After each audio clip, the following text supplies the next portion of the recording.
আসসালামু আলাইকুম। 30 ইসলাম চ্যানেলে আপনাদের স্বাগতম।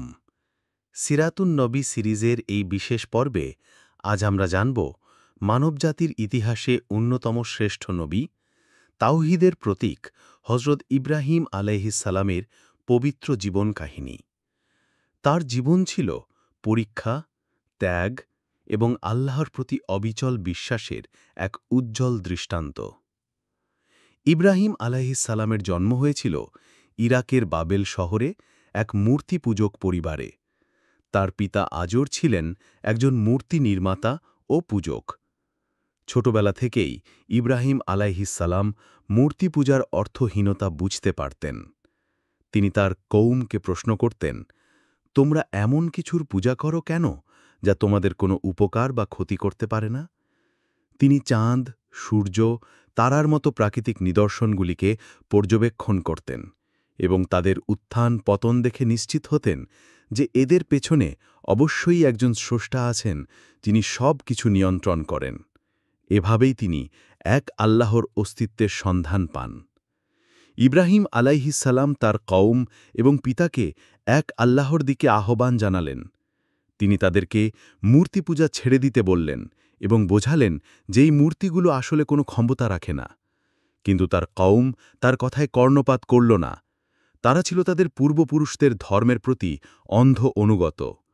এমনকি তার পিতা আজরও তাকে হুমকি দিলেন যে যদি সে মূর্তি পূজা না ছাড়ে তবে তাকে পাথর মেরে তাড়িয়ে দেবেন। একদিন যখন কওমের সবাই এক উৎসবে ব্যস্ত ছিল, তখন ইব্রাহিম আলাইহিসসালাম তাদের মূর্তিগুলোর কাছে গেলেন। তিনি বড় মূর্তিটি ছাড়া বাকি সব মূর্তি ভেঙে টুকরো টুকরো করে দিলেন এবং ভাঙার যন্ত্রটি বড় মূর্তিটির কাঁধে ঝুলিয়ে দিলেন। কওমের লোকেরা ফিরে এসে মূর্তিগুলোর এই অবস্থা দেখে রাগান্বিত হল এবং ইব্রাহিম আলাইহিসসালামকে সন্দেহ করল।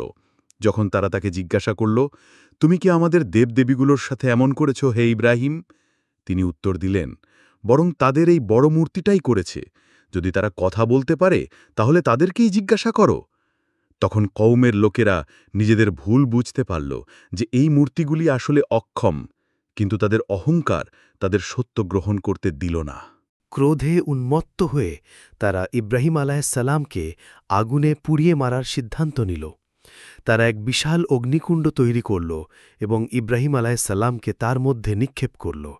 কিন্তু আল্লাহ তাআলা আগুনকে নির্দেশ দিলেন, হে আগুন, তুমি ইব্রাহিমের উপর শান্ত ও শীতল হয়ে যাও। আল্লাহর নির্দেশে আগুন ইব্রাহিম আলাইহিসসালামের জন্য একটি ফুলের বাগানে পরিণত হল। তিনি অক্ষত অবস্থায় আগুন থেকে বেরিয়ে এলেন। এই অলৌকিক ঘটনা কওমের সামান্য কিছু লোককে ঈমান এনেছিল, কিন্তু বেশিরভাগই তাদের কুফরিতে অটল রইল। এরপর ইব্রাহিম আলাইহিসসালাম নিজের জন্মভূমি ত্যাগ করে আল্লাহর নির্দেশে হিজরত করলেন। প্রথমে তিনি ফিলিস্তিনের দিকে গেলেন, তারপর মিশর হয়ে আবার ফিলিস্তিনে ফিরে এলেন। এই হিজরতের সময় তার সাথে ছিলেন তার স্ত্রী সারা এবং ভাতিজা লূত আলাইহিসসালাম।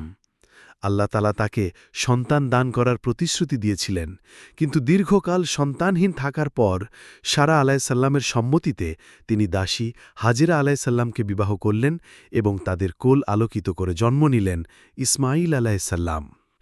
আল্লাহর এক কঠিন পরীক্ষা ছিল যখন ইব্রাহিম আলাইহিসসালামকে নির্দেশ দেওয়া হল তার প্রিয় পুত্র ইসমাঈল আলাইহিসসালাম এবং স্ত্রী হাজেরা আলাইহিসসালামকে মক্কার জনশূন্য মরুভূমিতে রেখে আসতে। আল্লাহর নির্দেশে তিনি তাদেরকে রেখে এলেন এবং চলে যাওয়ার সময় দোয়া করলেন। পিপাসায় কাতর ইসমাঈল আলাইহিসসালাম যখন পানির জন্য ছটফট করছিল, তখন হাজেরা আলাইহিসসালাম সাফা ও মারওয়া পাহাড়ের মাঝে ৭ বার দৌড়ালেন পানির সন্ধানে। অবশেষে আল্লাহর রহমতে ইসমাঈল আলাইহিসসালামের পায়ের গোড়ায় জমজম কূপের সৃষ্টি হল। সেখানেই ধীরে ধীরে বসতি স্থাপন হল এবং মক্কা নগরীর ভিত্তি স্থাপিত হল। সবচেয়ে বড় পরীক্ষা এসেছিল যখন ইব্রাহিম আলাইহিসসালামকে স্বপ্নে তার প্রিয় পুত্র ইসমাঈল আলাইহিসসালামকে আল্লাহর পথে কুরবানি করার নির্দেশ দেওয়া হল। ইব্রাহিম আলাইহিসসালাম আল্লাহর এই নির্দেশ পালনে এক মুহূর্ত দ্বিধা করেননি। তিনি ইসমাঈল আলাইহিসসালামকে ঘটনাটি খুলে বললেন এবং ইসমাঈল আলাইহিসসালামও আল্লাহর নির্দেশের প্রতি সম্পূর্ণ আত্মসমর্পণ করলেন। যখন ইব্রাহিম আলাইসাল্লাম ইসমাইল আলাইসাল্লামকে কুরবানি করার জন্য প্রস্তুত হলেন তখন আল্লাহ তালা তার দৃঢ়তা দেখে ইসমাইল আলাইসাল্লামের বদলে একটি দুম্বা পাঠিয়ে দিলেন। এরপর ইব্রাহিম আলাইহিসসালাম এবং ইসমাইল আলাইহিসসালাম মিলে আল্লাহর নির্দেশে কাবাঘর পুনর্নির্মাণ করেন। এটি ছিল আল্লাহর ঘর, যা মানবজাতির জন্য ইবাদতের কেন্দ্রস্থল। ইব্রাহিম আলাইহিসসালামের ত্যাগ, তাওহীদের প্রতি তার আহ্বান এবং আল্লাহর প্রতি তার অবিচল আস্থা মানবজাতির জন্য চিরন্তন আদর্শ। তিনিই ছিলেন মুসলিম জাতির পিতা। ইব্রাহিম আলাইহিসসালামের এই জীবন কাহিনী থেকে আমরা শিখি, এক আল্লাহর প্রতি অবিচল বিশ্বাস, শিরকের বিরুদ্ধে দৃঢ় অবস্থান, আল্লাহর পরীক্ষায় ধৈর্য ধারণ এবং আল্লাহর পথে সর্বোচ্চ ত্যাগের মানসিকতা। তার জীবন আমাদের অনুপ্রাণিত করে আল্লাহর প্রতি পূর্ণ আত্মসমর্পণ করতে। আমাদের এই প্রচেষ্টা যদি আপনাদের ভালো লাগে তাহলে ভিডিওটি লাইক করুন, শেয়ার করুন এবং আমাদের চ্যানেল সাবস্ক্রাইব করে আমাদের সাথেই থাকুন। আল্লাহ আমাদের সবাইকে ইব্রাহিম আলাইহিসসালামের জীবন থেকে শিক্ষা গ্রহণ করার তৌফিক দান করুন। আমিন।